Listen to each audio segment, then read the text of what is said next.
Dzień dobry. Z tej strony Paweł Jeżowski i Maciej Kapitan Lisowski. Jak co Dzień dobry. niedziela witamy w Top 10. Zmiany, ale my po staremu jesteśmy w niedzielę o 20:30. Mamy nadzieję, że pomimo pięknego weekendu słonecznego jesteście z nami i oglądacie w końcu wieczór. Na początek duże podziękowania dla osób, które nas wspierają, które pomagają i które lajkują, komentują, a przede wszystkim udostępniają nasze materiały. Dokładnie, wszystkim im bardzo dziękujemy i jednocześnie za ten czas, który na to wszystko poświęcają, tym bardziej dziękujemy, że jest to w ich wolnym czasie i robią to po to, żeby po prostu dobre informacje dobrze się rozchodziły wśród dobrych ludzi. A słuchajcie, my już przechodzimy do naszego top 10, jak zwykle 10 informacji. Zaczynamy od informacji, która w tym momencie jest na pierwszym miejscu, jeżeli chodzi o nagłówki rosyjskich gazet, czyli powódź. Przełamane wały w rejonie tutaj Orenburga oraz w samym Orsku. My Orsk kojarzymy, bo tam się niedaleko znajduje rafineria. Rafineria w tym momencie nie jest zalana, natomiast wszystkie drogi oraz te połączenia kolejowe są zalane, a więc w tym momencie rafineria nie ma możliwości wysyłania, przynajmniej przez jakiś czas, swoich produktów, co również utrudnia sytuację w regionie. Natomiast przypomnijmy, że w piątek wieczorem pękły wały przeciwpowodziowe. Tama taka, można powiedzieć, ziemna, która jest na rzece Ural. Ona przechodzi przez całe miasto Orsk i dzieli to miasto na dwie jak gdyby części, no i również oddziela oczywiście, ponieważ rzeka dzieli na dwie części Orsk, no i również te wały w tym momencie zostały przełamane po obu stronach, bo zarówno tak zwane Stare Miasto, jak i Nowe Miasto jest zalane. Jeżeli chodzi o ten rejon Starego Miasta i o osady, które są w okolicy, no to 6000 domów, natomiast tutaj spływają cały czas informacje, jeżeli chodzi o Nowe Miasto. No i tutaj prawdopodobnie następne tysiące domów. W tym momencie 6000 domów, jeżeli chodzi o okolice Starego Miasta, 15 000 osób. Natomiast już zaczęły się również ewakuacja osób z samego Orenburga, czyli położonego 250 kilometrów od Orska, dużego miasta. Przypomnijmy, że sam Orsk liczy 200 000. No już teraz można powiedzieć, że dziesiątki tysięcy osób zostało ewakuowane i jest pozbawione domów. Ja tak się zacząłem przyglądać temu, co to znaczy tak zwana tama nasypowa. No i to, co podejrzewałem. Generalnie jak się robi takie rzeczy, nie używając betonu, to w środku jest rdzeń takiego wału, który jest potem obsypany ziemią, piaskiem, najczęściej ziemią, normalnie, naturalnie przepuszczalnym materiałem, ale w środku ten rdzeń jest wykonywany z materiałów nieprzepuszczalnych, czyli najczęściej W skała, teorii, łuczeń w w dużych praktyce ilościach. właśnie tak okazało się, że nie jest w Rosji. No i właśnie tak się w praktyce okazało, że tego rdzenia w środku zabrakło. I to nie w jednym, a w wielu miejscach, a te wały robiono w roku 2014. Ja rozumiem, że tam ziemi jest dużo, więc z ziemią nie było problemu, tylko ten materiał nieprzepuszczalny, skalny lub inny tego rodzaju, jechał i nie dojechał. Pytanie, jak długie są te wały i w ilu jeszcze miejscach Długie, może dojść do ich przerwania? długie. Już się mówi 3 potwierdzone, 1 niepotwierdzone. Mówi się o 4 przerwaniach tych wałów w różnych miejscach. W 2014, zaraz po tych pracach, powstał raport, który właśnie miał podobne spekulacje i podobne takie, można powiedzieć, wątpliwości, które teraz wszyscy już mają, czyli że nie użyto odpowiednich materiałów, natomiast wtedy lokalne władze odrzuciły ten raport i stwierdziły, że to jakieś tam głupoty. I no to dosyć mocno rozchodzi się po Rosji, tak? No widać, że tutaj, no i to jest taka walka, bo władze jak gdyby bronią się, bo to większość tych władz z 2014 roku nadal, że tak powiem, zasiada i oni próbują to wszystko zamieść pod dywan, natomiast no wszystko wskazuje, że te wały były budowane niezgodnie ze sztuką. Znaczy ze sztuką taką przeciwpowodziową, tak? Nie, znaczy generalnie to na tych wałach był odpowiednio dobry wał po rosyjsku. Tak, dużo wskazuje na jakąś tam korupcję, ale akurat tego jeszcze nikomu nie udowodniono, chociaż, no tak jak mówię, poszlaki są dosyć silne. Patrząc na przykład tego, co się działo w Crocus City Hall, a raczej po tym zamachu, to jestem pewien, że będą wskazówki dotyczące dywersji osób, które jednoznacznie są identyfikowane z ukraińskim wywiadem. No nie wiem, natomiast jeżeli jesteśmy przy Krokusie, to ciekawe, zostały zatrzymane osoby, które odpowiadały za ochronę przeciwpożarową, natomiast samemu właścicielowi nic się nie dzieje, to jest też ciekawe, no bo w sumie to on jak gdyby odpowiadał za ten obiekt, no i on jak gdyby podpisywał i no raczej go nikt nie wprowadzał w błąd, nie sądzę tak, Ale odnośnie tam nie było jeszcze tej ochrony końcowego odbioru i przeciwpożarowej, dopuszczenia- tam dużo rzeczy Nie jest było. takich no, na bakier. nie było dopuszczenia do użytkowania końcowego, więc w Rosji za takie rzeczy jest zawsze bardzo zero-jedynkowo. Skoro nie dotykają właściciela, to znaczy, że no właściciel bardzo jest mocny. No, właściciel oczywiście jest bardzo mocny. Prawdopodobnie osoby odpowiedzialne za ochronę przeciwpożarową zostaną aresztowane i skazane. Wszystko na to wskazuje. No i tutaj pewnie myślę, że władza na tym zakończy te działania, ponieważ no, ten główny trop został zrzucony już w tym momencie na tą stronę ukraińską, tak? Bo tam odnaleziono zniszczone, znaczy odzyskano zniszczone telefony i w tych zniszczonych telefonach oczywiście karty SIM i tak dalej, no tak mniej więcej, tak. Symbole ukraińskie znaleziono, tak. Brakuje tylko egzemplarzy zeskanowanych, tych egzemplarzy ukraińskiej konstytucji oraz opasek z napisem SS Galicjan. No nie, znaleziono symbole, tak, bo na pewno każdy przechowuje symbole ukraińskie. Nie, że zdjęcia takich rzeczy. Tak, symbole ukraińskie, tak, trójząb znaleziono i tak dalej, i tak dalej. Flagę, no brzmi to, no ale to, Zabawnie. że tak powiem, jest Rosja, to jest normalne. No i jak rzeczy odnośnie normalnych, przechodzimy płynnie do miejsca 9. No i tutaj już oficjalnego, można powiedzieć, skazania na areszt dyrektora generalnego grupy Picket. Dosyć znana osoba, dosyć znana firma, która była odpowiedzialna między innymi za dostarczanie dla rosyjskiej armii kamizelek kuloodpornych, jak i również dronów. Do dronów jeszcze pewnie przejdziemy, natomiast w następnych tygodniach, natomiast dzisiaj powiemy sobie o kamizelkach, bo tutaj pan dyrektor generalny, pytanie jeszcze, kto zostanie aresztowany, natomiast na razie został aresztowany Andrzej Jezipow pod zarzutem oszustwa przy realizacji kontraktu dla Ministerstwa Obrony. Chodzi o 20 000 kamizelek kuloodpornych, które okazały się niekuloodporne, w skrócie. Ale te 20 000 to jest i tak niewielka ilość przy tych zamówieniach, jakie robili Rosjanie, bo to, co zostało znaczy oskarżone, tak? No tutaj, że tak powiem, oskarżenie o 20 000 kiepskich. Tak. Bo tam zamówienia w Chinach były poskładane na ponad 600 000 kamizelek. A tu się okazało, że absolutnie nie rosyjskie, bardziej chińskie, a wśród chińskich bardziej nędznie chińskie, trafiły przez tą firmę do rosyjskiej armii.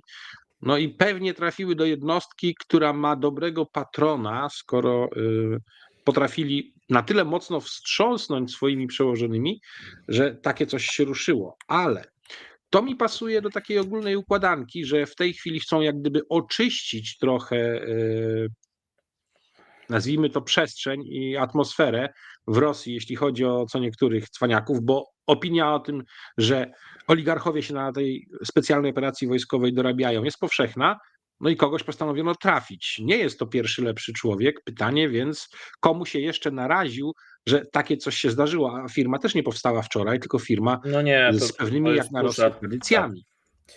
duża firma, dostarcza też ważne komponenty dla wojska, tak, jeżeli chodzi o sprzęt właśnie wojskowy, szczególnie drony.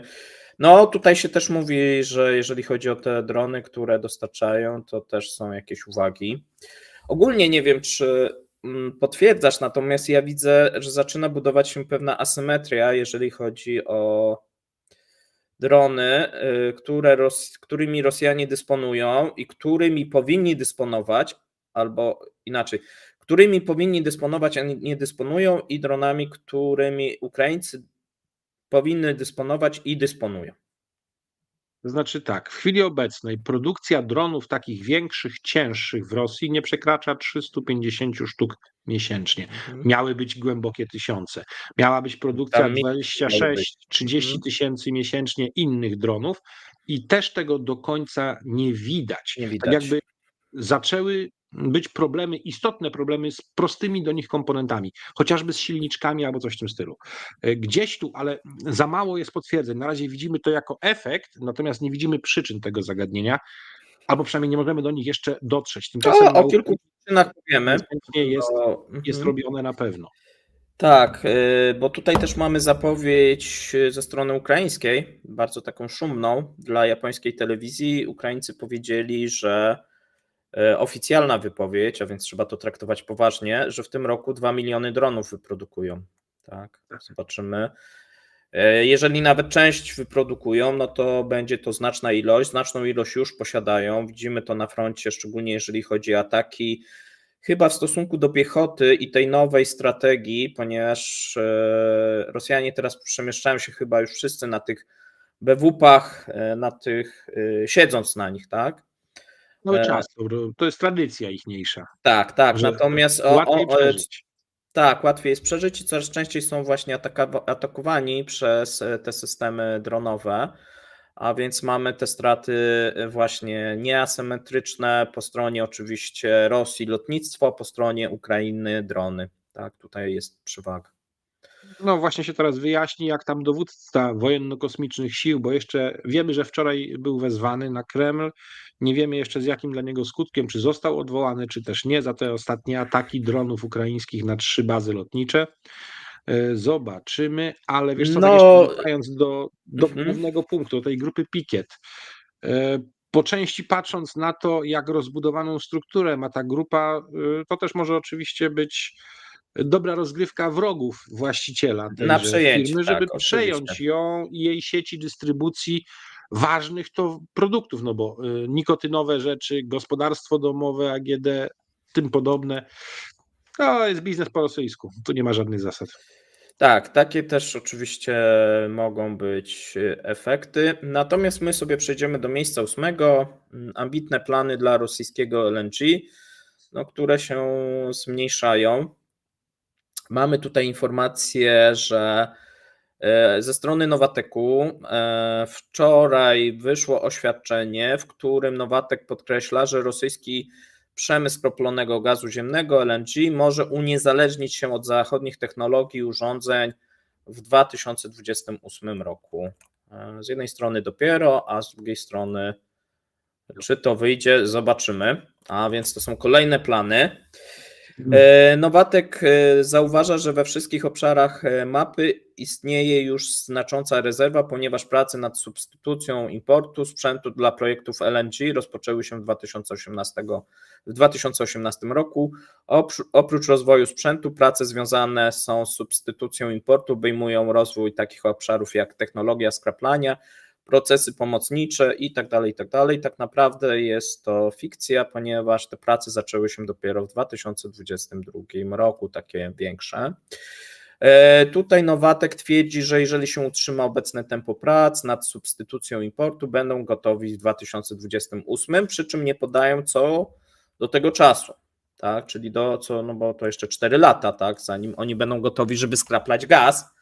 My mówiliśmy, że tych technologii nie posiadają, no i oni teraz potwierdzili, że nie posiadają, ale że pracują. I to, że pracują, to wiemy, bo faktycznie od 2 lat pracują intensywnie, natomiast kiedy im się to uda, no te 4 lata optymistycznie, ale być może. Natomiast troszeczkę to stoi w sprzeczności z oczekiwaniami rządu. Co prawda one są już zmniejszone, bo kiedyś mówiono o 150 milionach ton LNG do 2030 roku. Teraz rząd zapowiada plany zwiększenia tej produkcji LNG do 100 milionów, czyli to jest trzykrotnie nadal więcej niż ubiegły rok, bo w ubiegłym roku było 33 miliony ton. Osiągnięcie tych celów znacznie skomplikowały zachodnie sankcje. Tutaj też czytamy w oświadczeniu Novatechu.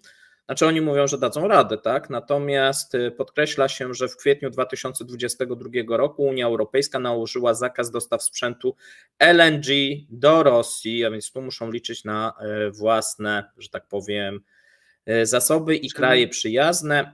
Na jesieni, przypomnijmy, 2023 roku jeszcze ostrzejsze działania podjęły Stany Zjednoczone, które umieściły konkretne projekty na liście SDN, w tym Arctic LNG 2.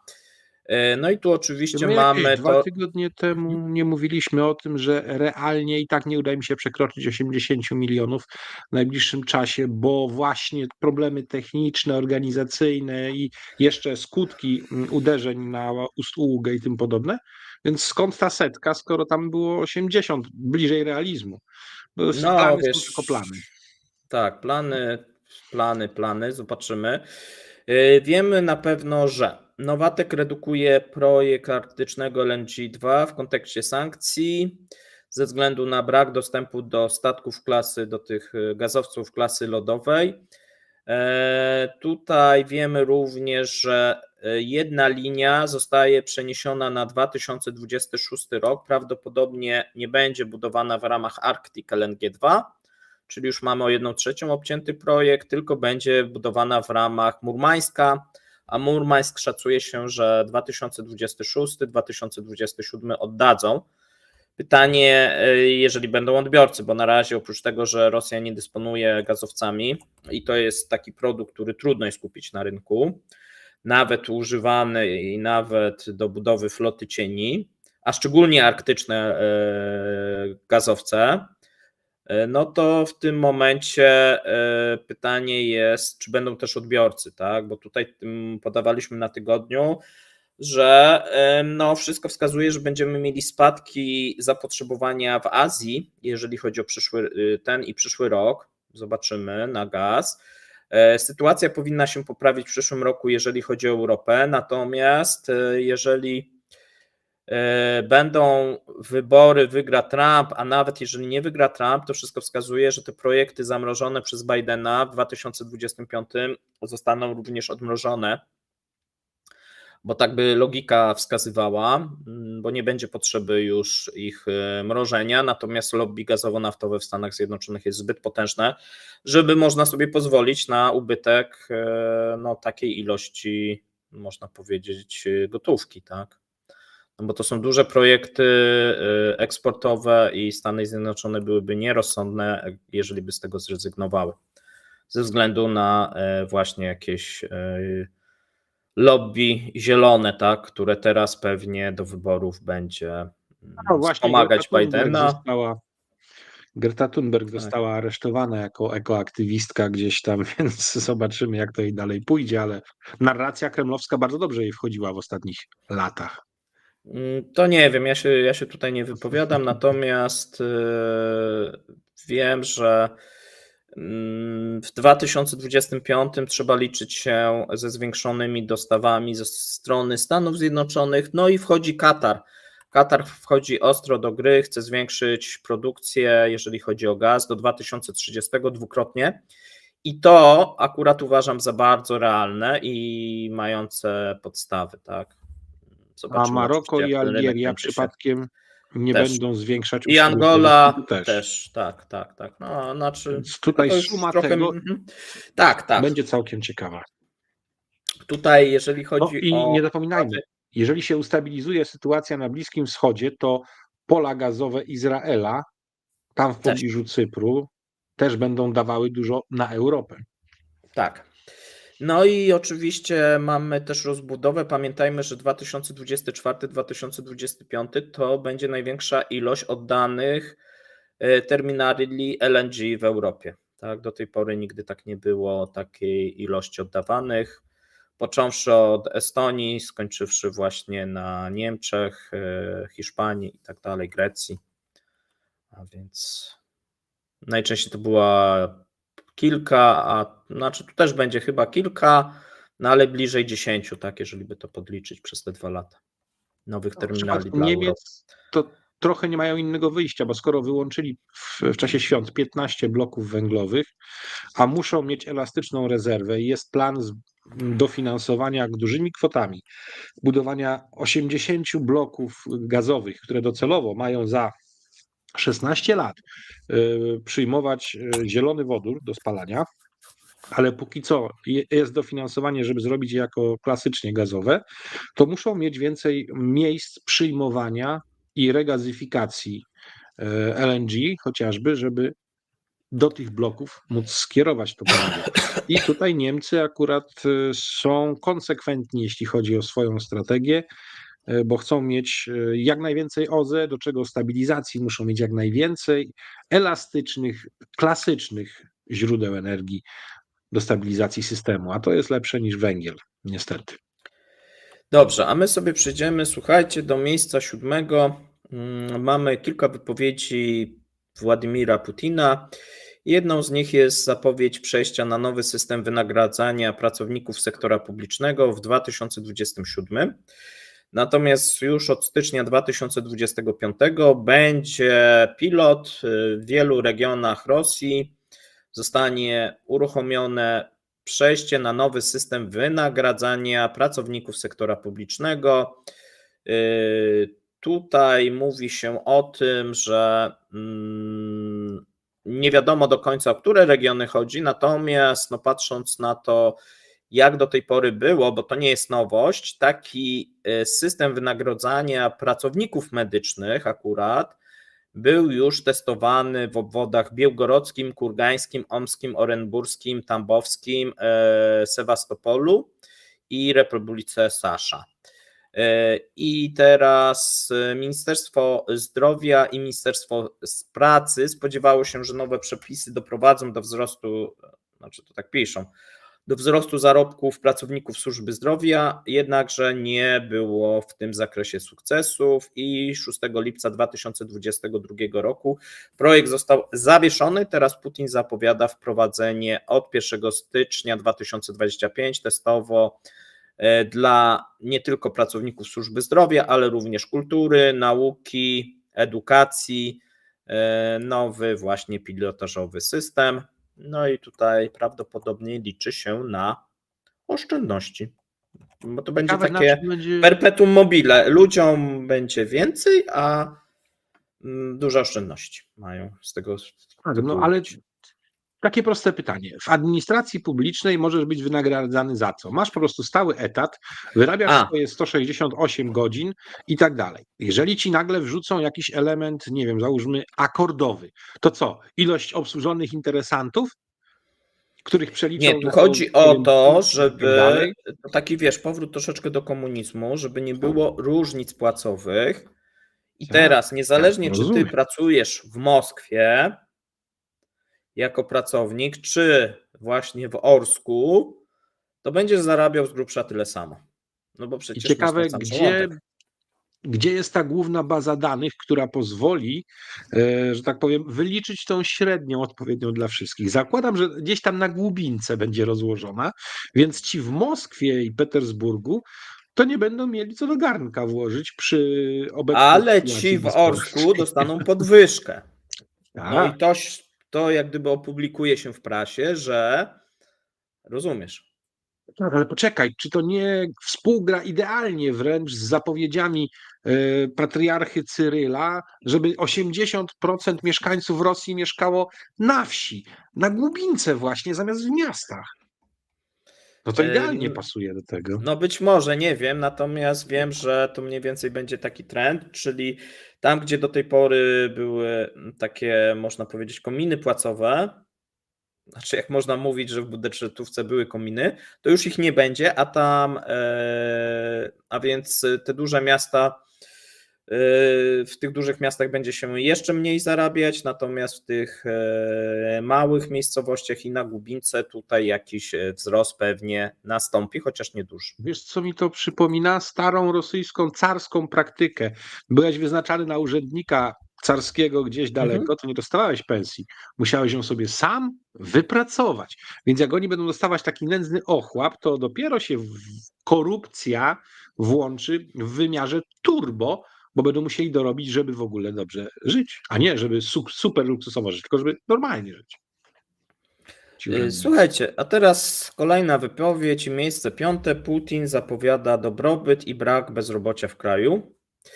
No i to jak zwykle szklanka jest do połowy pełna, więc tutaj rosyjscy fani się cieszą, bo w Rosji nie będzie bezrobocia prawdopodobnie, albo będzie bardzo niskie. Prezydent Władimir Putin powiedział, że w kraju praktycznie nie ma bezrobocia i nie zagraża ono w najbliższych latach. Do tej pory stopa bezrobocia spadła do rekordowo niskiego poziomu 2,8 dzięki działaniom rządu, biznesu, regionów i związków zawodowych. Tego ostatniego nie rozumiem, ale to było na forum związków zawodowych, a więc może dlatego. Związki zawodowe zdaniem... Pominął chyba czynnik wysokiej umieralności mobików na Ukrainie, dzięki czemu ilość tych, którzy byli ale to działania rządu zagospodarowani, to spadło. To działania rządu, to są tak? działania rządu, to okej, tak. Więc to prawda, tak? Właśnie tylko te związki zawodowe mi tutaj nie pasują, ale mówi, że związki zawodowe zdaniem Putina powinny być jednymi z pierwszych zwolenników jakościowej odnowy gospodarki i sfery społecznej. Trzeba naciskać na kierownictwo przedsiębiorstw, właścicieli przedsiębiorstw, szefów instytucji i władze, żeby modernizować, wprowadzać najlepsze technologie. Nie wiem, czy to jest rola związków zawodowych, ale według Putina tak. Nie musimy obawiać się niepotrzebnego uwolnienia siły roboczej, no bo jej nie ma. W rzeczywistości nie mamy bezrobocia. To nie jest dla nas zagrożenie w najbliższych latach. No i tutaj, słuchaj, trudno się nie zgodzić. Jeżeli tym razem nie skłamał. Nie skłamał. Tutaj również Władimir Putin zaznaczył, że spadek stopy bezrobocia wykazuje dobrą dynamikę, a to z kolei jest jednym z najważniejszych wskaźników stanu gospodarki jako całość. Tak? Czyli tutaj jest dobrze, bo mamy niskie bezrobocie, tak? I jest dobrobyt w związku z tym, taki mniej więcej przekaz. Robi się, jak to się mówi, rynek pracownika, a nie rynek pracodawcy. Bo skoro jest taka sytuacja, to wiemy, że akurat delikatne bezrobocie jako czynnik, jak to się nazywa, napędzający to, żeby kandydaci do pracy podnosili kwalifikacje i tak dalej, żeby był jakiś wybór, jest dobry. W tej sytuacji to jest akurat średnio dobre dla każdej gospodarki, a tu dochodzi jeszcze jeden element. Jeśli ostatnio były protesty w branży właśnie ochrony zdrowia, pracownicy pogotowia, zarobki między 7 tysięcy rubli miesięcznie, a 30. Okazało się, że tam, gdzie miały być te 30-tysięczne zarobki, to w większości ich jednak nie było. To jest tylko mit, że takie w końcu będą mieć. W tym samym czasie taki pierwszy, lepszy kontraktowy mobik na front idący oficjalnie dostaje te 210 tysięcy rubli. Gdzie tu jest? No i dostają jeszcze jednorazowe często, wiesz. Powiedziałem, na przykład w Kazaniu dają po milionie na przykład. Tak, dokładnie, po milionie na zachętę i tym podobne, można wyjść z długów, a tutaj, kurde, ludzie potrzebni bardzo do ochrony zdrowia, rzecz podstawowa i potrzebna, no nie zarabiają, więc odpływ zdesperowanych ludzi, którzy nie są w stanie wyżywić swoich rodzin, do specjalnej operacji wojskowej, gdzie po tym zamachu w kroku z City Hall cała propaganda ruszyła na to, żeby zbudować tą wewnętrzną potrzebę pójścia, żeby zemścić się za Radinu, spowoduje, że za chwilę różne branże podstawowych potrzeb, tych powszechnych tak zwanych usług, będą pozbawione ludzi. I to dopiero się zacznie dramat. Tak, no tutaj jak gdyby pełna zgoda, jeżeli chodzi o te branże publiczne, one dosyć mocno zasilają specjalną operację, bo oczywiście patrzymy na te duże miasta, tam może mniej, natomiast jeżeli chodzi o mniejsze miasta, to bardzo często są to ochotnicy ze względów właśnie tych ekonomicznych. Natomiast też trzeba sobie powiedzieć, że Rosja od kwietnia dosyć mocno wznowiła mobilizację, tak? jeżeli jesteśmy przy tym, no dochodzą informacje, że jest sięganie po tą ludność Petersburga i Moskwy i oni tak z własnej woli ochotniczo się zasiągają, żeby się zemścić. Natomiast no, wezwania są no, szeroko już wysyłane. Więc tutaj mówi się o tym, że do ofensywy letniej Rosjanie chcą zbudować jakąś bazę i po krótkich szkoleniach wysłać tych ludzi na front.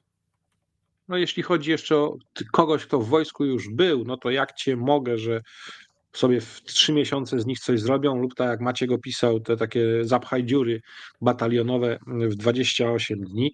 Natomiast to nie będzie miało takiej siły, żeby można było tego we właściwy sposób do ofensywy użyć. Więc tych nowych, świeżych raczej nie zdołają, natomiast te, które już są i No ale wiesz, przesuną, przygotowywane, tak? to tak, podmienią te jednostki na sztukę, wrzucą na słabsze odcinki frontu z mniejszym zapotrzebowaniem, a to, co jest ostrzelane, pójdzie tam, gdzie jest bardziej potrzebne. No tak to się zrobi. Tak, a więc no, wszystko wskazuje, że będziemy świadkami letniej, pytanie tak naprawdę chyba kiedy, ofensywy No ja rosyjskiej stawiam, że to będzie jak dłużej. Tak. Przełom czerwiec Maja? na lipiec. Czerwiec, lipiec. Nie, ja uważam, że w maju nie będą w stanie. To może być za późno, no ale okej. Znaczy, no bo realnie mogą zacząć najwcześniej w maju ze względu na pogodę, tak? No tutaj jak gdyby wcześniej nie można, No, natomiast tam, tak, w natomiast no to Orlenburgu też jest okienko mamy tak od ostro maja do przecież. października, tak, na tą ofensywę. Tak. Przy czym październik to już za późno, więc to od maja powiedzmy do sierpnia. Jeżeli chcą mieć efekt przed wyborami w Stanach, to muszą zacząć najpóźniej w czerwcu. Tak, przy czym no pytanie, czy wiesz, zdecydują się zbyt mocno ryzykować, czy ona jednak będzie ograniczona, bo władza akurat ma to do siebie, że w ostatnim momencie lubi się wycofać z bardzo ambitnych planów, tak, no bo tutaj wojskowi cisną na dużą ofensywę, natomiast koniec końców może się okazać, że ona zostanie zmniejszona. My sobie przejdziemy do miejsca 5, no i kolejnej zapowiedzi, bo znowuż prezydent Rosji też się wypowiadał, czyli to, co mówiliśmy na tygodniu, potwierdziło się po raz kolejny. Władimir Putin zapowiedział, że w ciągu najbliższych 6 lat udział krajowych towarów w kraju wzrośnie ze względu na przyspieszony rozwój przemysłowy. Proces ten nazwał zmianami strukturalnymi w gospodarce. Mówi, że na naszym rodzimym rosyjskim rynku powinien rosnąć udział towarów krajowych, sprzętu, obrabiarek, pojazdów, leków, dóbr konsumpcyjnych.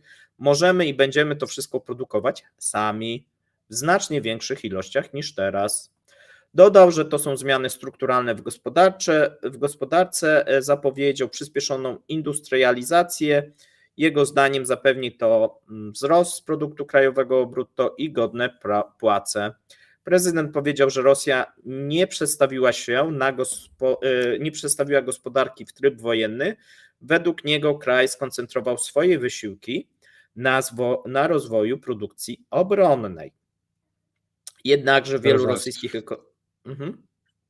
Jest tu pewna niekonsekwencja, bo jak to nie przeszedł na tryb wojenny, jak oni się tak chwalili tym, że przeszli już na gospodarkę wojenną, a teraz się nagle okazuje, że to nie jest wojenna, tylko dopiero obronna, a wojenna dopiero będzie, tak? Tak. Znaczy nie wiadomo, czy będzie, ale mogłaby być, ale jeszcze nie ma, bo oni się teraz bronią. Tutaj jednak wielu rosyjskich ekonomistów uważa cel określony w instrukcjach, bo takie wysłał jakiś czas temu instrukcje dla rządu, za nierealny, czyli zwiększenie przetworzonej produkcji do 2030 roku o co najmniej 40% w porównaniu z 2022. Przyspieszenie tempa wzrostu produkcji przemysłowej według rosyjskich ekspertów jest niemożliwe bez przezwyciężenia obecnych ograniczeń strukturalnych. To jest niedoboru personelu i mocy produkcyjnych. No i tu władza nie ma jak gdyby pomysłu, jak to zmienić, bo żeby zmienić, to trzeba by mieć wyszkolonych ludzi, których nie ma, kapitał i technologię. No i tego też nie ma.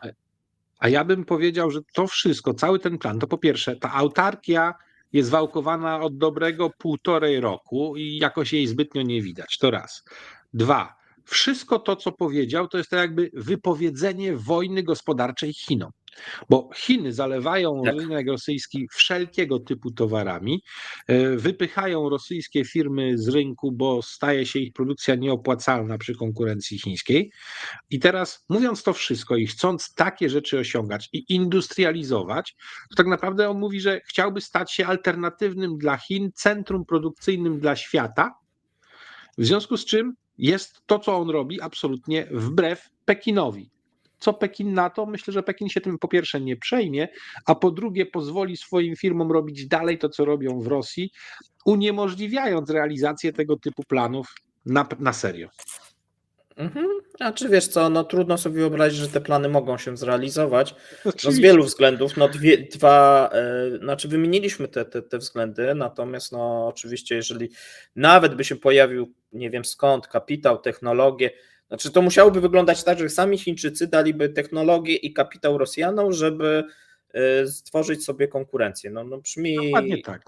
tak, no bo... Taki błąd popełnił Zachód względem Chin. Chiny są zbyt mądre, żeby taki sam błąd popełnić względem Rosji. Tak, nawet jeżeli w Rosji byłaby tańsza siła robocza, której nie ma, bo tu jeszcze jest element, no bo przy braku personelu, kto miałby w tych fabrykach pracować? Nie?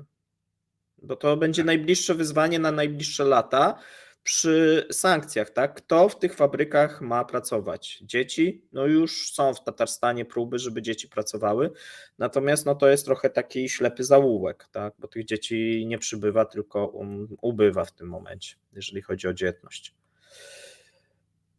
Dobrze, to my sobie przejdziemy do miejsca 4.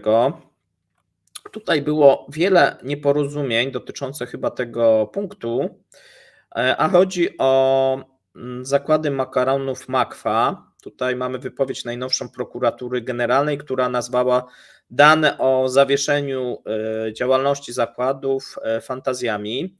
Chodzi o przedsiębiorstwo grupy Makwa, największego producenta makaronów, które według prokuratury nie zawiesiły pracy, natomiast mamy jak gdyby informacje prasowe, że ta działalność została zawieszona.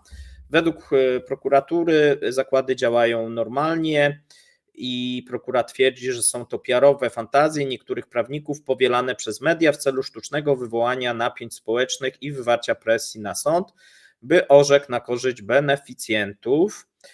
Podjęte środki tymczasowe nie kolidują z wytwarzaniem nowych produktów i ich sprzedażą, wypłatą wynagrodzeń pracowników oraz wypełnianiem zobowiązań podatkowych. Natomiast sytuacja jest bardzo napięta, jeżeli chodzi o zakłady faktycznie. Wydaje się, że część przestała pracować albo w części przestała pracować. Przypomnijmy, że prokuratura generalna złożyła pozew przeciwko Makwie tydzień temu, 28 marca.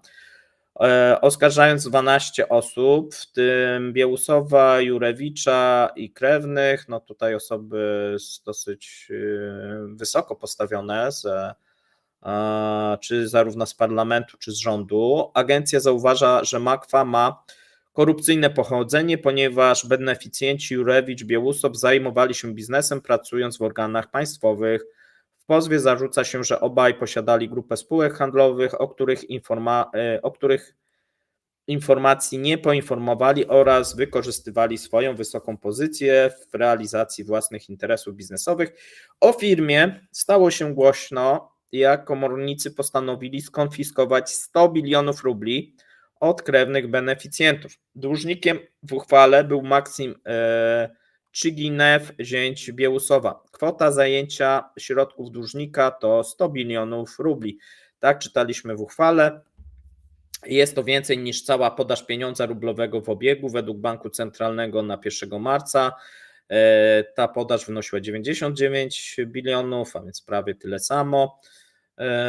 No i tutaj, jeżeli chodzi o tą kwotę, to kwota jest fikcyjna. Ona wynika głównie z kreatywności komornika i takiego zdania jest również adwokat Mafy, Paweł Chlustow, który powiedział, że prokuratura generalna sama oszacowała zajęty majątek na 46 miliardów rubli. No i można powiedzieć, tajemnicą jest, czemu służył tak duże zajęcie i wpisanie takiej kwoty, no w sumie z sufitu, można powiedzieć. Chcieli przejąć komornicy i dla kogo? No, Wiadomo myślę, że już? zakład już jest przejęty, tak? On ma być na ten Mhm. moment znacjonalizowany i sprzedany. Dlatego Czyli to tak, mamy wzbudziło takiego. taką. Tak, wzbudziło, że wiesz, że się przejmie 100 bilionów i sprzeda się 100 Mhm. bilionów i problemy rosyjskiej armii się rozwiążą. No, wartość, ja mówiłem, tak, tam wartość jest faktycznie, tak jak prokuratura pisała, tak, no to jest 40 miliardów, nie więcej. Miliardów. Ale popatrz, tamta firma od tych kamizelek kuloodpornych i jej właściciel, trafiony, nie pierwszy lepszy, Mhm. to też nie pierwsza lepsza firma, nie pierwsi lepsi O, nie pierwszy. właściciele, więc to już zaczyna mi się układać w pewien wzorzec. Trzeba popatrzeć jeszcze w jakim innym sektorze, bo tak, tu mamy branżę spożywczą, tam mamy branżę zbliżoną do obronności, chociaż nie w pełni, oraz dystrybucyjną i też trochę spożywczą, ale AGD, to brakuje mi jeszcze petrochemii, gazownictwa, chemii i systemów przesyłowych oraz energetyki wprost jako energii elektrycznej. Jak jeszcze te cztery, przynajmniej dwie z tych czterech branż zobaczę, że kolejne firmy zostały tak trafione, to będę wiedział, że Rosja właśnie, albo raczej władza rosyjska właśnie wystawia rachunki tym, których wspierała i pozwalała im funkcjonować dobrze na swoim majątku wcześniej, a teraz to odbiera, bo nie ma innego wyjścia, bo jej brakuje pieniędzy. Tak, no wiesz, po drugie trzeba liczyć się, że to są też jakieś wyrównywanie rachunków, tak, pomiędzy w stosunku do innych, Oczywiście, że tak powiem, pomiędzy biznesmenów, oligarchami. takich, tak, nazwijmy. Kto ma lepsze układy, No ten bo lepiej żyje. jeszcze ten znaczy ci najwięksi jeszcze nie są, ci wiesz, samurajowie nie są, ale firmy, które gdzieś wchodzą w skład albo są zależne, zaczynają być ruszane, tak. A my przejdziemy, słuchajcie, do miejsca trzeciego, ważnego miejsca, turecki raj utracony. Mhm. Mamy tutaj, słuchajcie, informację, że w 2024 nastąpił gwałtowny spadek eksportu tureckich produktów, przede wszystkim inżynieryjnych do Rosji. I tutaj powołujemy się na prezesa Związku Zawodowego Inżynierów tych tureckich, Kultu Karavelioglu, który uważa, że sprzedaż, jeżeli chodzi o ten rok, spadnie o $1 miliard z powodu niejednoznacznych i szybko rozszerzających się list sankcyjnych, a także zaostrzenia środków eksportowych na towary, które potencjalnie mogą być wykorzystane do celów wojskowych. Według szefa związku najbardziej zmniejszyła się podaż obrabiarek, pomp, silników elektrycznych,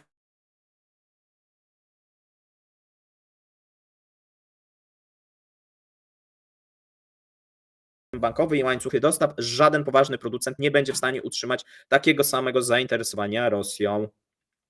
Inny specjalista. Znając Turków, to uważam, że to jest specjalne trochę zadymianie, ponieważ gdzieś oni zawsze potrafią znaleźć sposób na lewe handle, tak jak robili to przez dekady w imieniu i na rzecz Iranu. Tak samo będą to robić dalej, na mniejszą skalę, ale dalej będą to robić. Ale to ma być oficjalna wersja. Dan Al-Bayrak, specjalista do spraw sankcji i kontroli eksportu w Reed Smith, uważa, że zauważył stale rosnącą kontrolę regulacyjną, szczególnie w odniesieniu do rosyjskiego sektora metalurgicznego, wydobywczego, budowlanego, lotniczego i produkcyjnego. Ekspert zwrócił uwagę, że towary takie jak chipy, płytki drukowane mogą być wykorzystywane zarówno do celów cywilnych, jak i wojskowych, w pralce lub w zbiorniku. Spadek eksportu z Turcji do Rosji w tym roku nastąpił na tle zwiększenia przez Ankarę kontroli nad operacjami bankowymi. No tutaj przypomnijmy, pod koniec 2023 w Stanach Zjednoczonych wszedł w życie dekret zezwalający na wprowadzanie środków przeciwko zagranicznym bankom, które pomagają prowadzić transakcje osobom objętych sankcjami. No i mamy dane za luty, słuchajcie, chyba je podawaliśmy. Według tureckiego Ministerstwa Handlu eksportu Turcji do Rosji od lutego 2023 do lutego 2024 mamy spadek o 33%. Nie jest to od lutego, czyli z lutego czyli za luty 2024 spadek o 33%. Do 670 milionów dolarów. Import, spadek, słuchajcie, 36%, a więc już 2 miesiące z rzędu spadki powyżej 30% i to zarówno jeżeli chodzi o eksport i import. No być może będzie tak jak ty mówisz, jakiś tam eksport z Turcji do Rosji będzie istniał, natomiast no, trzeba się liczyć, skoro w grudniu wprowadzone sankcje i przez te 2 miesiące no, skala jest taka, że 30% spadek to jest duży, bardzo duży. Tak? To nie jest tam właśnie te 5-6%. Tu widać, że są po prostu olbrzymie problemy.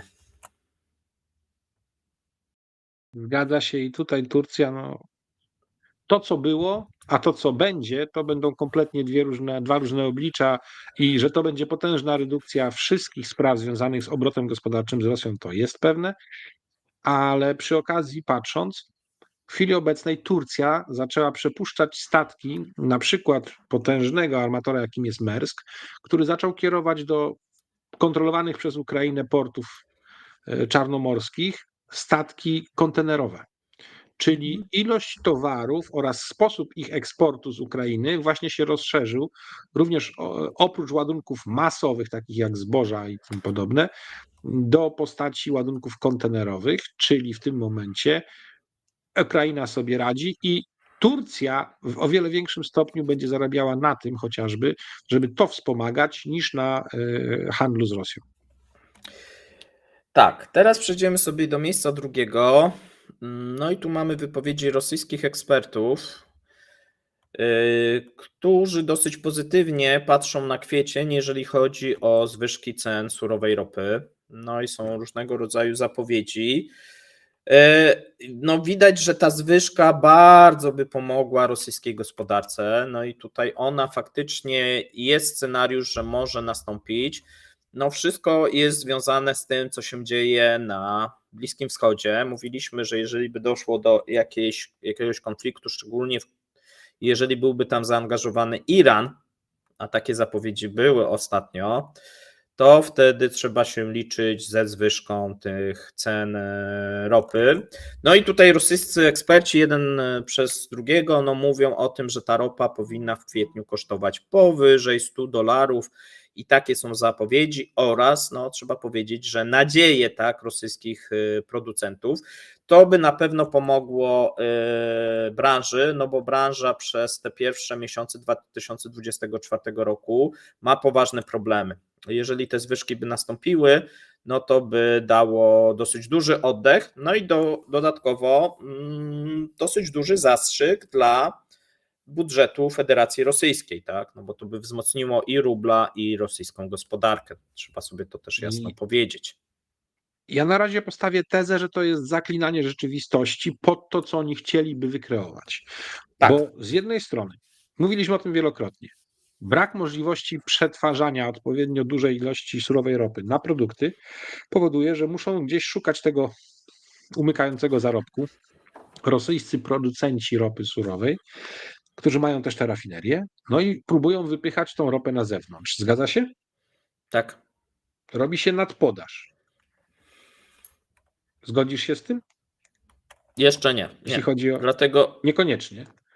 jeżeli chodzi o rynki światowe, mamy deficyt w tym momencie ze względu na Azję w dużej mierze, na Indię, Chiny, Wietnam, pozostałe kraje, które odnotowują, Chiny najmniej, ale na przykład takie Indie odnotowują dosyć duże zapotrzebowanie, chociaż Chiny też, może mniejsze te dane eksportowo-produkcyjne, natomiast zapotrzebowanie na ropę jest duże.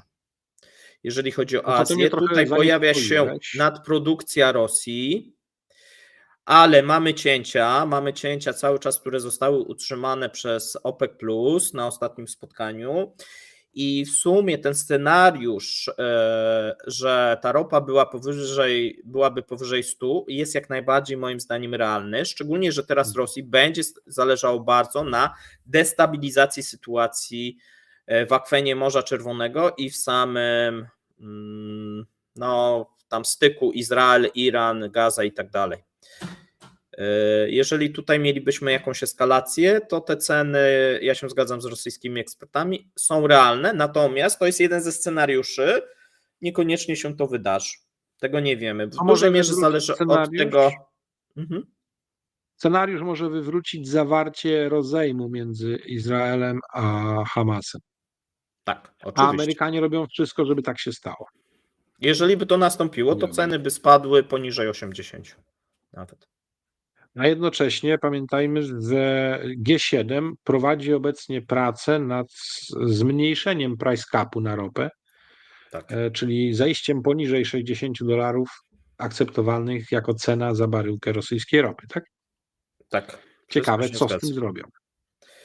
To właśnie, widzisz, zależy, bo jeżeli by się okazało, że mielibyśmy eskalację i te ceny by poszybowały do 100, no to zmniejszenie tego Nie price zadziała. capu trochę byłoby bezsensowne, chyba że no poszłyby za tym realne działania, na przykład w cieśninach duńskich, tak, sprawdzanie certyfikatów, sprawdzanie tych statków, bo większość statków pływa z nieważnymi certyfikatami, tak, ubezpieczeniowymi no i tak naprawdę oni pływają do pierwszej katastrofy ekologicznej. Katastrofy. I jeszcze jest ważne pytanie, czy Stany Zjednoczone odtworzyły swoje rezerwy strategiczne ropy surowej, bo pamiętajmy, Jeszcze że nie otworzyły, właśnie, że tak powiem, pracują nad tym, natomiast to zajmie jeszcze być może nawet kilka lat. nie będzie takiego narzędzia interwencji, żeby można było wpłynąć na globalne ceny, tak jak to robili przez ostatnie, prawie 1,5 roku. Nie, No to niedobrze. takim impulsem byłoby odkręcenie polityki klimatycznej w Stanach Zjednoczonych i uruchomienie na przykład tych projektów naftowych, które przez administrację Bidena, czy te takie najbardziej, że tak powiem, szkodliwe, zostały wstrzymane, tak? To wtedy tak, wtedy jeżeli by. Natomiast no wiadomo, że Trump odpali te projekty. To też. Więc tutaj mamy paradoksalnie pewne rzeczy związane z Trumpem, który mocno siedzi w kieszeni baronów paliwowych i naftowych w Stanach Zjednoczonych, no mogą przynieść pewne pozytywy. Tak, no tam ma, wiesz, tych zagorzałych przeciwników z ruchu ekologicznego i on oczywiście się ustawia po tej drugiej stronie, może nie idealnie, bo to też nie jest tak, że natomiast no, projekty moim zdaniem te naftowe, on dąży do industrializacji Stanów Zjednoczonych, tak? Bo on uważa, że te wszystkie ruchy osłabiają Amerykę, tak? Jeżeli chodzi o ruchy ekologiczne i związane z Zielonym Ładem i tak dalej. A one są silne wśród demokratów, tak? No więc tu jest taka, wiesz, naturalne, skoro demokraci to popierają, no to jestem przeciwny, nawet jeżeli miałby inne zdanie. I tego też oczekuje część jego wyborców, tak? No ale to by się niestety wtedy układało w tą narrację propagandy rosyjskiej, że tak, każdy atak na nasze rafinerie, to tak naprawdę wy za to w końcu zapłacicie.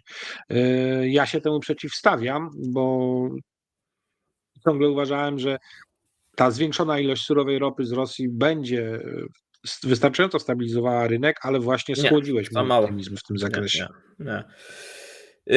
Schłodziłeś. Nie, tutaj wiesz co, kwestie ożywienia w Azji mają większe znaczenie. To nie są takie ilości. Tak? To są. No ale tego ożywienia w tej Azji nie ma na taką skalę, jaką się spodziewaliśmy. To jeszcze nie jest to. Mówią to o tym również sami chińscy przecież politycy. W Chinach są mieszane dane, wiesz. Jeżeli chodzi o petrochemię i zapotrzebowanie i zakupy chińskich rafinerii, to są duże.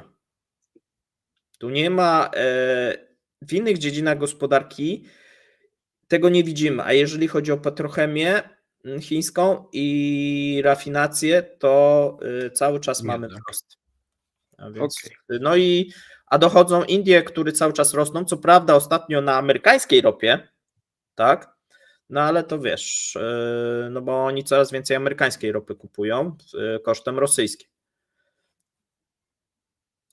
W tym wszystkim jeszcze jest oczywiście mocna pozycja Iranu, który jeżeli wykona odwet zapowiadany względem Izraela, może spowodować, że jego ropa będzie zdecydowanie mniej kupowana, przynajmniej Tak. oficjalnie, przez kraje takie Częściowo jak będzie chociażby to Indie. toksyczne. Mhm.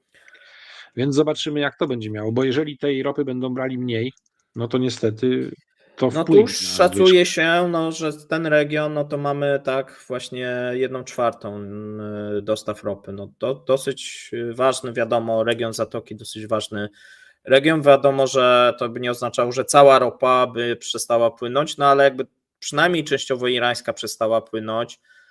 Utrudnienia byłyby dla irackiej ropy, no to wtedy te ceny mogłyby poszybować spokojnie powyżej 100.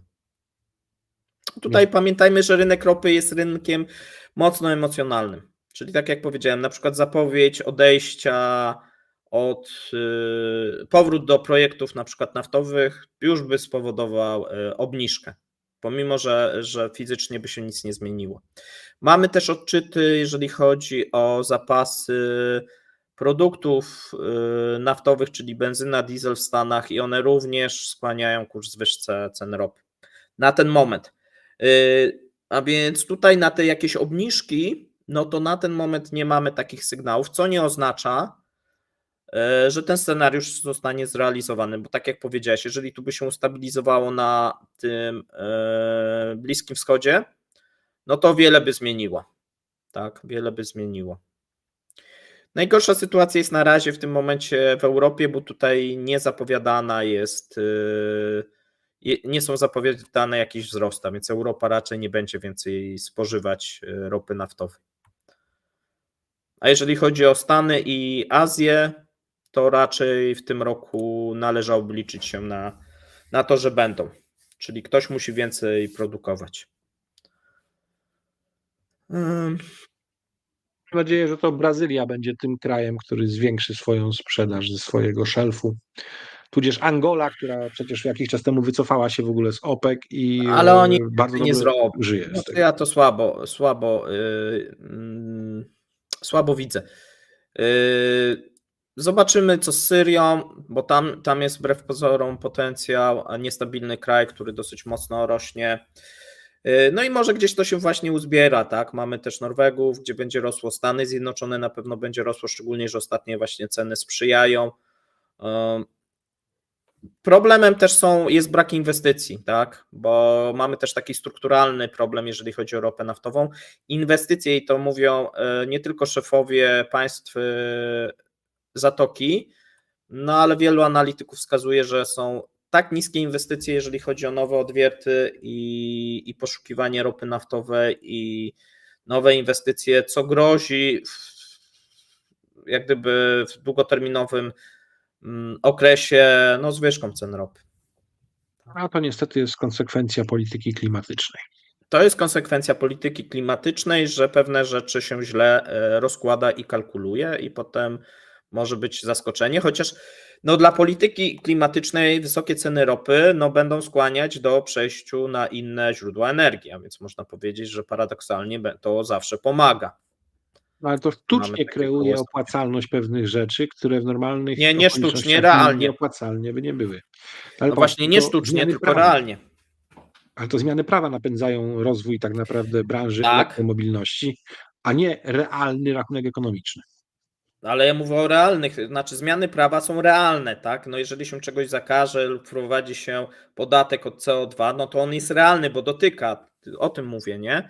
Tak. Już pomijam, czy to jest ze względów ekonomicznych, ideologicznych, czy gry interesów, no ale te zmiany następują, tak? No i w związku z tym trzeba się do tego dostosować i realnie, jak najbardziej, jeżeli będzie ropa naftowa droga, no to w tym momencie, jeżeli ty masz do wyboru kupować benzynę po 10 zł, a przejść na elektryka, a jeździsz tylko po mieście, no to wiele osób to rozważy ze względów właśnie ekonomicznych, a nie ze względów jakichś ideowych.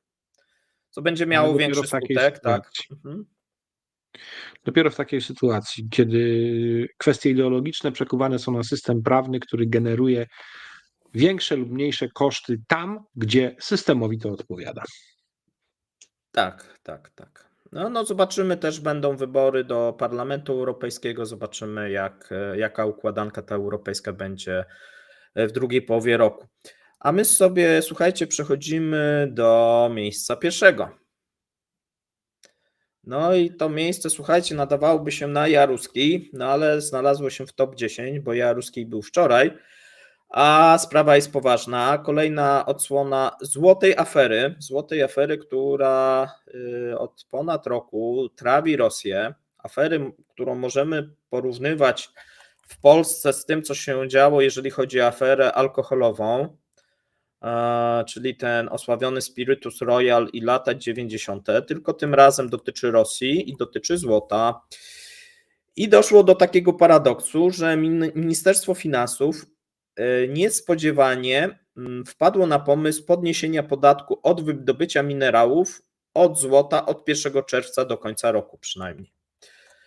I słuchajcie, czytam teraz powód. Powodem jest zaprzestanie wpływów z ceł eksportowych, ponieważ eksport złota według Ministerstwa Finansów odbywa się za pośrednictwem osób, które nie płacą ceł.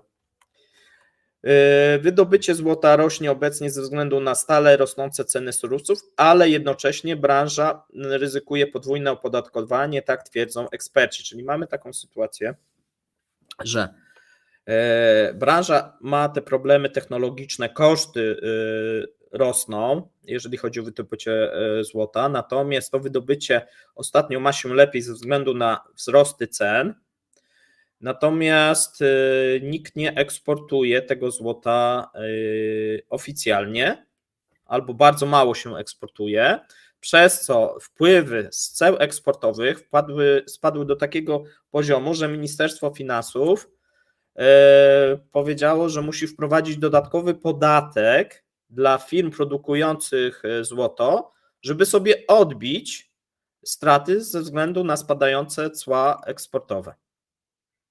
Czyli nakładają na producentów złota dodatkowy podatek, bo wiedzą, że z niego ściągną na pewno, bo on jest, Tak. działa w tym miejscu, bo na klientach tego nie zrobią, bo ich zrobią w wałach. No na klientach to na razie zrobili, przypomnijmy, 9 marca 2023 roku zniesiono VAT na złoto, tak zwane złoto inwestycyjne, oraz zniesiono podatek dochodowy od osób fizycznych 13%, czyli te dwie rzeczy, które do tej pory chroniły, umożliwiały to, że firmy mogły eksportować to złoto za granicę, natomiast teraz firmom opłaca się sprzedać to złoto osobom prywatnym, ponieważ osoby prywatne nie płacą VAT-u, nie płacą podatku dochodowego, nic nie płacą i mogą legalnie wywieźć to złoto za granicę. I teraz mamy za 2023 rok, że w 2020 powiedzmy pierwszym osoby prywatne w Rosji kupowały tak kilka ton, do 5. 2023 95 ton, ale to rośnie. I teraz, ponieważ w 2024 na tle rosnących cen złota, jest, że tak powiem, szał zakupowy złota i wywożenia tego złota za granicę. Tak, od stycznia, powiedzmy lutego widzimy po prostu zwielokrotniony, jeszcze nie mamy danych, natomiast trzeba się liczyć, że zostanie pobity rekord 2023 roku, czy to będzie 150 czy 200 milionów ton, trudno stwierdzić, ale wszystko wskazuje, że te zakupy, przynajmniej takie jak eksperci tutaj i rosyjskie gazety odnotowują, to są 2 albo 3 razy większe niż w zeszłym roku. Ja tu już widzę taki docelowy nagłówek do artykułu. Złote mrówki. Tak jak kiedyś było, że Polacy kupowali jako mrówki w Czechach po kilka dachówek i przenosili je na polską stronę, gdzie ktoś je od nich odbierał, rozliczając się i tak dalej. To się opłacało. Tak, tutaj w tej chwili są takie złote mrówki, bo te firmy produkujące złoto, żeby nie być obciążane dodatkowo podatkami, mają przygotowane całe stada mróweczek, którym oficjalnie i legalnie sprzedają. One to wywożą, sprzedają, potem się wszyscy dzielą zyskiem za granicą, czyli jeszcze nie trzeba będzie sprzedawać z tego tytułu dewiz w Rosji. Tak, bo mamy teraz taką nierówność. Dokładnie, bo tak, jako osoba fizyczna nie płacisz nic. A z drugiej strony, jeżeli jesteś osobą prawną, czyli firmą, to zostało zaostrzone opodatkowanie osób prawnych. Od 1 października wprowadzono cła eksportowe, kursowe, te ruchome, zależne od kursu rubla od 4 do 7%, w zależności po ile ten kurs jest, tak? Teraz No jaka siła jest w więc stanie przypilnować no tych mrówek, NIK żeby się nie logicznie zmniejszały? nie chce sprzedawać jako firma za granicę, bo musi zapłacić cło eksportowe, ale jeżeli kupi to jako IWAN, no to nic nie płaci, sobie może wywieźć i No ale tu moje pytanie jest jedynie też łapówkę takie. dla celnika.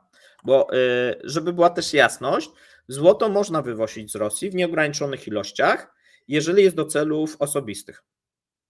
No to teraz pytanie, Nie jest to jaka nie organizacja, jest to sprecyzowane, co to są cele osobiste. tak, i Więc to jaka zależy od... organizacja jest w stanie dopilnować, żeby te złote mrówki rozliczały się ze złota i pieniążków, jakie z tego wszystkiego dostają? Tylko jedna organizacja, mafia.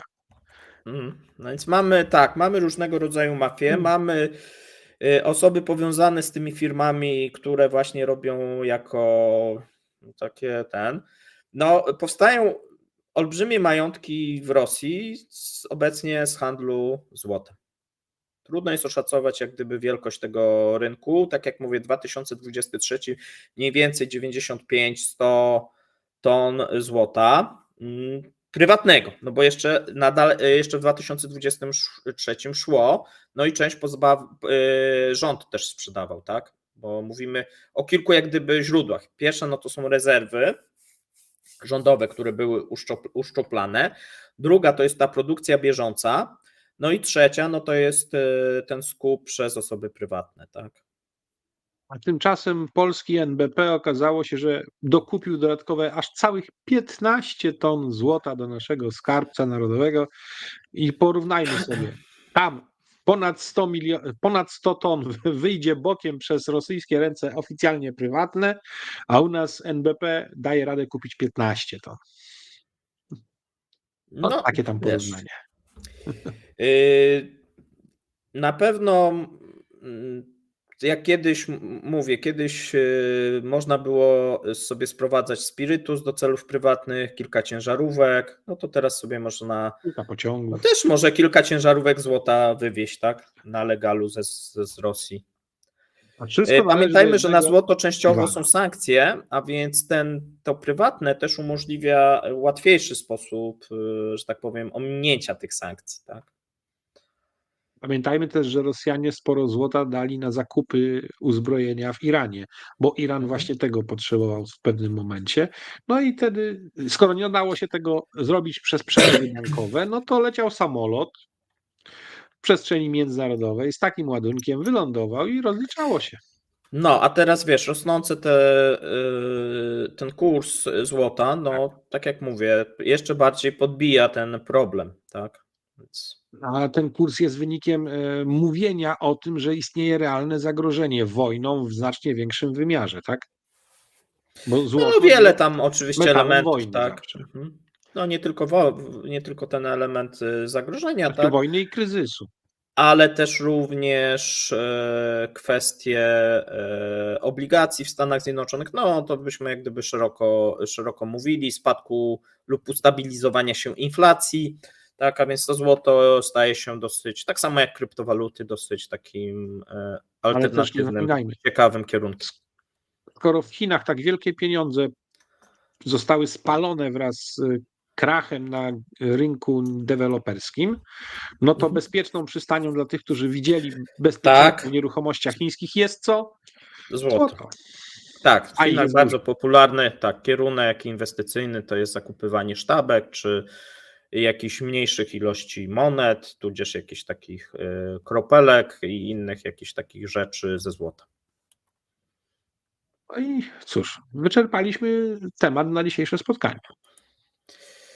Tak, ze swojej strony dziękujemy za spędzony wieczór z nami. Z tej strony Paweł Jeżowski, Maciej Kapitan-Lisowski. Dziękujemy i do zobaczenia za 2 tygodnie prawdopodobnie, bo w przyszłym tygodniu mnie nie będzie. Więc do usłyszenia, do zobaczenia. Cześć, a my zobaczymy w razie czego, czy będziemy w stanie z Mateuszem wypełnić pustkę po tobie, która w naszych sercach przez chwilę będzie istniała, ale tylko czasowo. Mam nadzieję do Was wrócić. Jeżeli chodzi o poranne, codzienne ekonomiczne przeglądy, jeżeli mi się uda, będą się pojawiać razem ze mną, a jeżeli byłyby jakieś problemy techniczne, no to wtedy będzie na posterunku Mateusz. Ja ze swej strony dziękuję, życzę miłego Ja wieczoru, również. miłej nocy. Trzymajcie się, cześć. Do usłyszenia, do zobaczenia, cześć.